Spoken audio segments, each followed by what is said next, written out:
জানতে চান মা সরস্বতী বিষ্ণু না ব্রহ্মদেবের স্ত্রী ছিলেন, না আদৌ উনি বিবাহিত ছিলেন কিনা? আজ 14ই ফেব্রুয়ারি 2024 সারা পৃথিবী জুড়ে হিন্দুরা আজ মা সরস্বতীর আরাধনায় মগ্ন।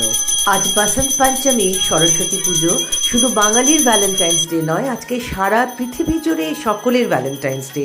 তাই সিদ্ধার্থ আর আমার ছবি দিলাম। আপনারা দেখছেন অ্যাডভেঞ্চার্স উইথ অনিতা জি।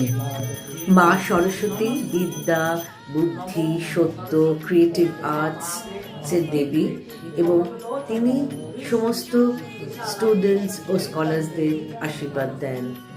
তারা তার বর পাত্র পাত্রী।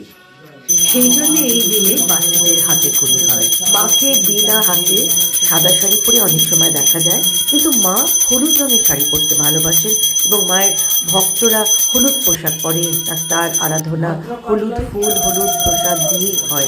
এখন প্রশ্ন হচ্ছে সরস্বতীর